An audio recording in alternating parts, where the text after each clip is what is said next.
Don't worry about a thing. Hi, I'm Lisa, the Survival Mom, and today I actually have a demonstration of a product that I think would be very, very helpful to any individual family who is trying to be better prepared for any emergency. And this is a Fellows Laminator.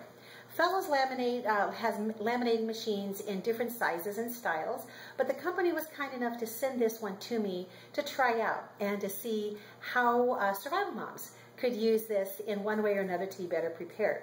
So I have noticed, the first thing I noticed is that this is a very, very simple design. I believe that in this world there are two kinds of people. There are the kinds of people who read manuals, and then there are the kind that do not.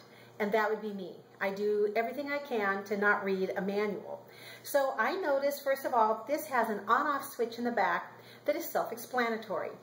The second thing I noticed is that when I plugged this in and turned it on, this green light began to flash.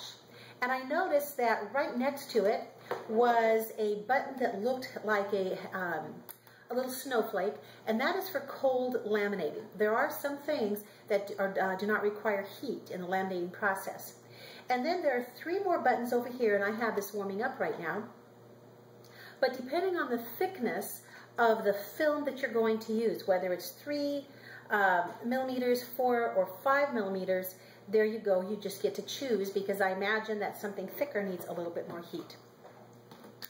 Here's what I have already laminated, and then I'm going to laminate something else for you. But on the Survival Mom blog, up at the very top under resources, there are lots and lots of resources that you could print out. For example, this is a Survival Mom Everyday Emergency Kit list.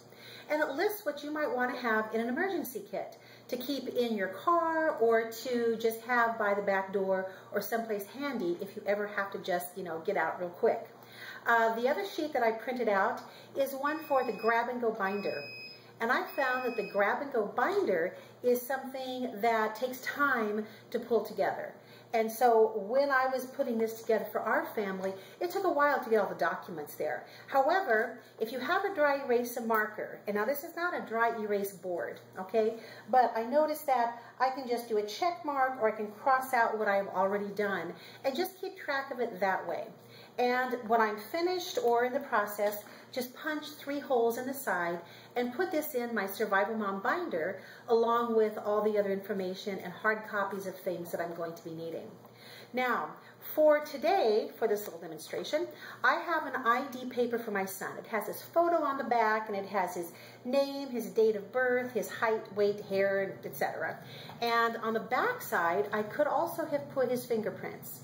I just noticed when I was rummaging through our house today that I could not find an ink pad anywhere. But to use this, all I'm going to do is just slide this through, and there are guidelines to help that out.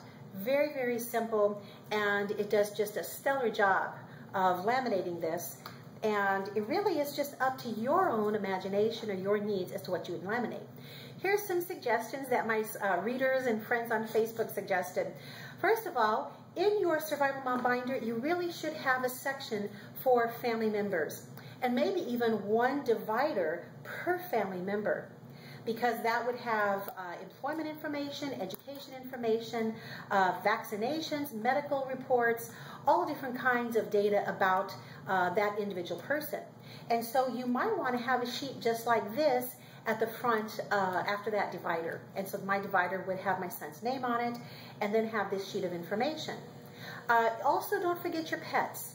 So often in emergencies, whether it's a hurricane or some other emergency, big crisis, too often too many pets are just left behind and forgotten.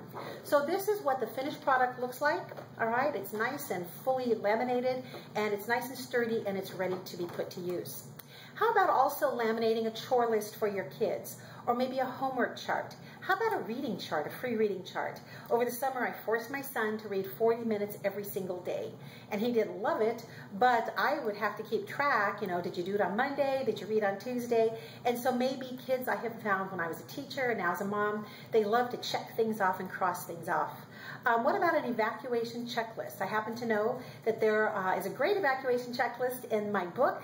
There's a full chapter devoted to evacuations, as well as, I believe, some downloads on the resource section on my blog.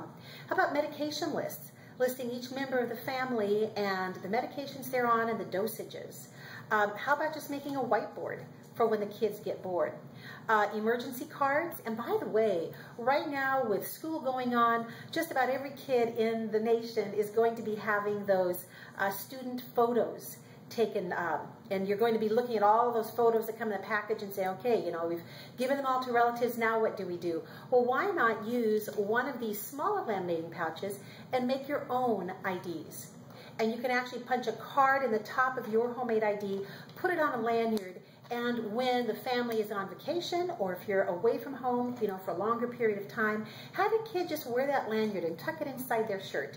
You don't want to have their name and all their personal information out there, you know, emblazoned for the world to see, but it would come in handy if they were lost and that had their photo and had your name and your cell phone number, etc. on it.